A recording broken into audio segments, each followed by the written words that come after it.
your glory would arise upon us, Lord. God, would you let your light shine on our children and show who you are, Father, in the darkness. Father, I thank you for the doors of people's hearts. I thank you, Lord. We pray that, Lord, you may be worship your glory. You may be that shine us into the darkness, that hearts may bow down to the true God, to the one and only Savior, the one and only God that is worthy of all worship. Somebody better lift up a roar in this place.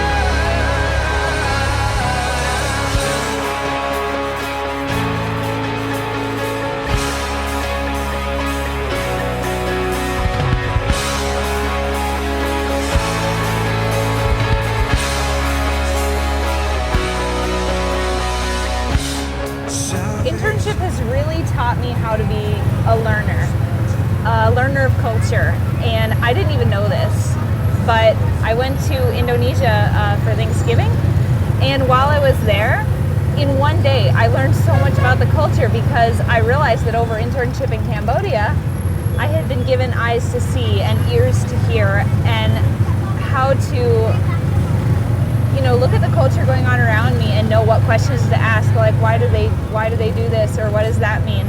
And just in one day I learned so much about the culture, and that made me realize that I've really become a learner of culture. So that's awesome. And then being able to apply what we learn in class that afternoon or that weekend, or go interview monks at a pagoda to see how they see religion and Buddhism in Cambodia, stuff like that.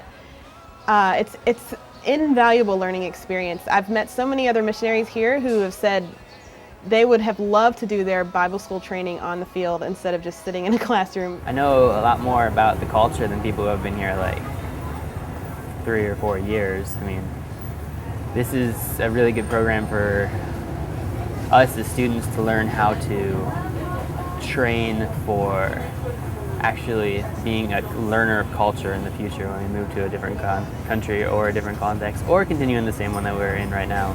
Yeah, no, it's been an amazing experience, and like a lot of learning and growing. I'm surprised at how much I love it here, and like I didn't think that I would hate it here, but like I absolutely love living in Cambodia. The last 4 months I've been involved in a ministry that works down with an unreached people group in an area called Orasai, and most of them, actually all of them, are Chinese, and they speak the Cambodian language, but they also have their own Chinese dialects and stuff that they speak. One friendship I've developed while I've been here in Cambodia is with this guy whose name is Taxi. He's a monk at one of the temples. I met him one day when we went to interview some of the monks about the Buddhist worldview, and we've had a friendship that just kind of connected. And yeah, it's been a really good relationship so far, and I'm hoping that we can make some inroads for Christ at the same time too. There's something incredible that happens when people understand God's love for them. Even in a collective culture, individuals need to know that they have been sought out by the Most High God. If I were to describe my internship in 3 words, I would say walk by faith. Learning not to walk looking at what I see, but just to trust God, that He's faithful. Definitely worth it. This is a pretty good illustration. I'd like to say jumping right in. I almost want to say far too short.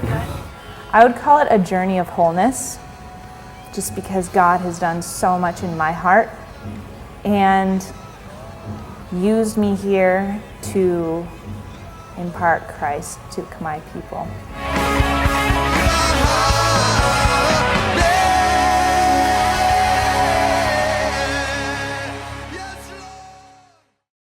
I'm sorry, I didn't know what to say. I can.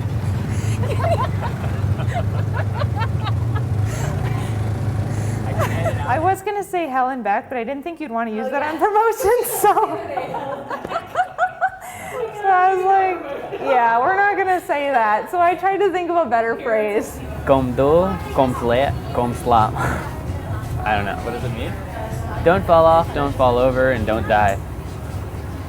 It's what I told James and Rachel the other day when they were leaving the house on Rachel's moto. They didn't think it was funny.